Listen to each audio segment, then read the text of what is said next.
This is Tuesday, February 17th, 2026, and I need you to pay very close attention to what I'm about to show you because this changes everything. India just absorbed 25% of the entire world's silver supply in 1 year. One country, 1/4 of everything the world produces, gone. And that is not even the headline. The headline is that India did this while prices were rising. Not falling, rising. And the numbers just dropped from India's own Commerce Ministry. Official government data released this week, silver imports surged 128.95%. That is not a typo, not a misprint, 128% in 9 months, from $339 billion to $7.77 billion. And while all of that is happening, gold analysts are making calls that would have sounded insane 2 years ago. $10,000 gold, $20,000 gold, $25,000 gold. And the institutions making those calls are not fringe voices. They are JP Morgan, Yardeni Research, the biggest names on Wall Street. If you are watching this and wondering whether you missed the move, I need you to watch this entire video. Because what I am about to show you suggests the move has not even started yet. Welcome to the Money Chronicles. If you're new here, this is where we cover what is actually happening in markets while everyone else is still reading yesterday's headlines. Subscribe right now because this kind of data does not stay quiet for long. Now let me break down these India numbers because they are extraordinary and most people do not understand what they actually mean. India's Commerce Ministry released official trade data this week. The data covers April through December 2025, 9 months of imports. Silver imports in value terms surged 128.95%. That is more than double. But here is where it gets truly remarkable. It was not just price driving this. The quantity of silver imported rose 56.07%, and the unit price rose 46.69%, both quantity and price rising at the same time. That is not normal market behavior. That is a nation that cannot get enough silver regardless of what it costs. India spent $9.2 billion importing silver in 2025. $9.2 billion, for context, that is more than many countries spend on their entire defense budget. And they are spending it on one single commodity, silver. Why? That is the question nobody in mainstream media is asking, and that is exactly what we are going to answer today. Let me put the 25% number in perspective because it is almost impossible to comprehend. Total global silver supply is approximately 1 billion ounces per year. That includes mine production, recycling, everything. India imported approximately 190 million ounces in 2025.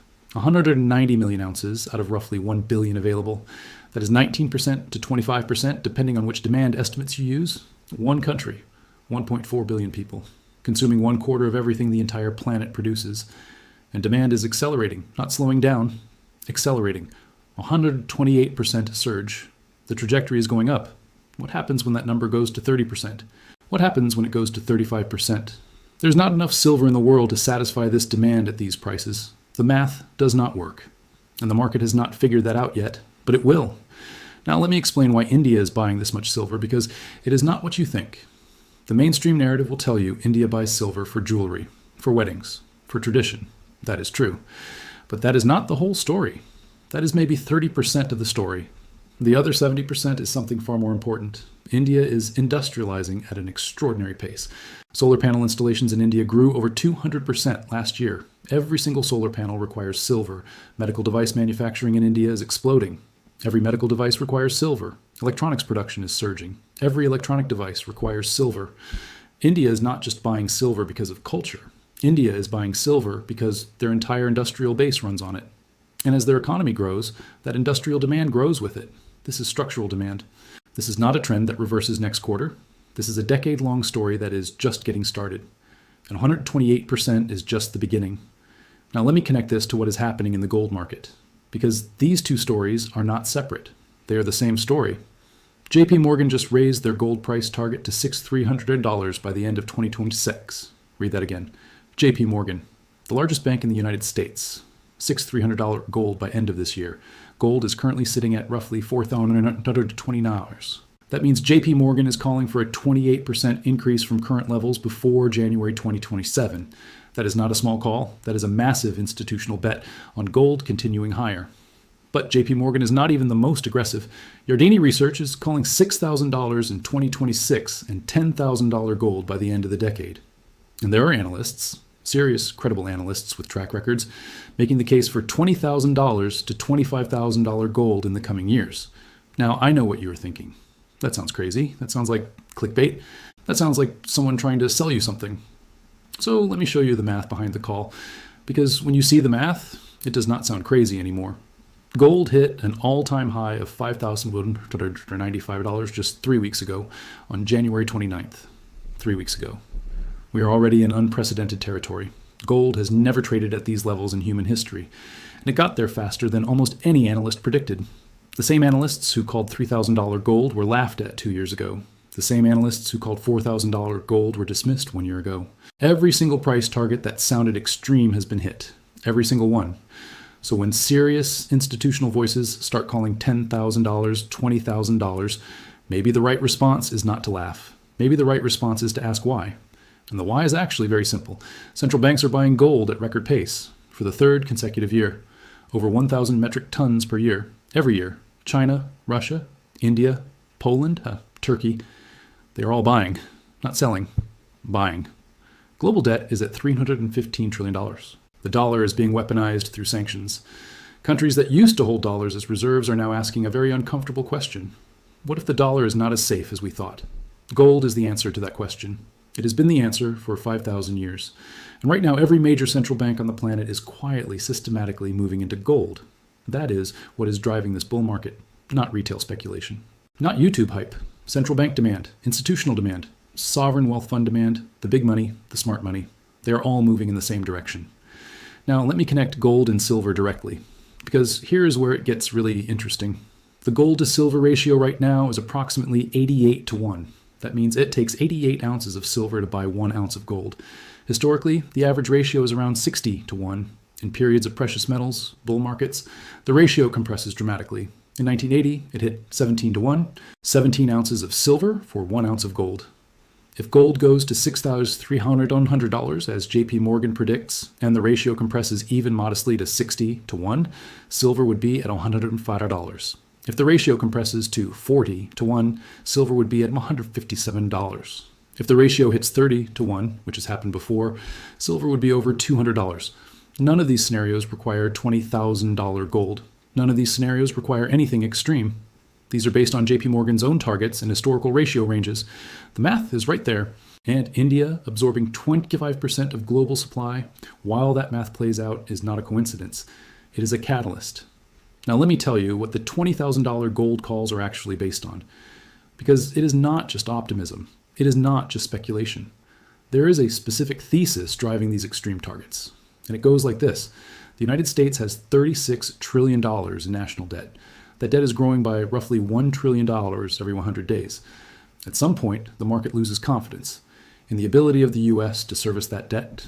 When that happens, there's a flight to hard assets, gold, silver, real things, not promises, not paper.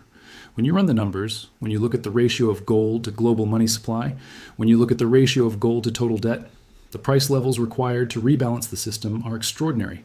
Some analysts say $10,000. Some say $20,000. Some say higher. I'm not here to tell you those calls are guaranteed. I'm here to tell you they are not crazy. They are math. They are uncomfortable math that nobody in mainstream media wants to discuss. But the math is there. Now let me tell you what this means for you. If you are already holding physical gold or silver, understand what you are holding. You're not holding a speculative bet. You are holding what central banks are buying, what India is buying, what China is buying, what JP Morgan is predicting goes to $6,300. You are holding the same asset that every major sovereign institution on the planet is accumulating. Do not let paper price volatility shake you out of a long-term structural position. The paper market will create crashes. We have seen it. We talked about it. Those crashes are manufactured. They are temporary. The structural story does not change because of a 2-day paper dump. If you are not yet positioned, understand that the window of obvious opportunity is narrowing. Gold at $2,000 was obvious in hindsight. Gold at $3,000 was obvious in hindsight. We are now at $4,929. The next obvious level in hindsight might be $6,000 or $8,000. I cannot tell you when. Nobody can. But I can tell you the direction.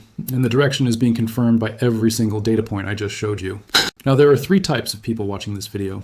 The first type hears $20,000 gold and immediately dismisses it. They think it is crazy. They think it is hype. They felt the same way about $3,000 gold 2 years ago. The second type is paralyzed. They see the opportunity but feel like they missed it. They think gold at 4,129 is too late. They think the move is over. These are the same people who said $2,000 was too late. The third type understands that we are in the early stages of a fundamental repricing of hard assets.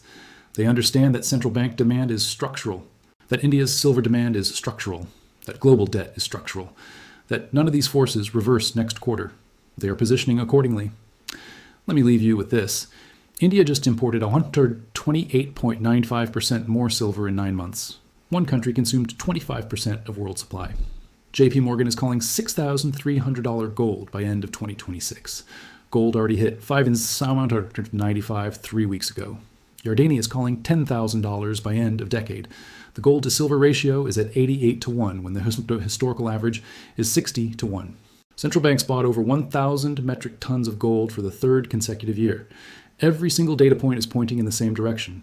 The big money already knows what is coming. India already knows. China already knows. JP Morgan already knows. The question is whether you know, and now you do. Subscribe if you have not already. Hit the notification bell. Drop a comment telling me your gold price target for 2026. I read every single one. This is the Money Chronicles. The real story is never on the surface. I will see you in the next one.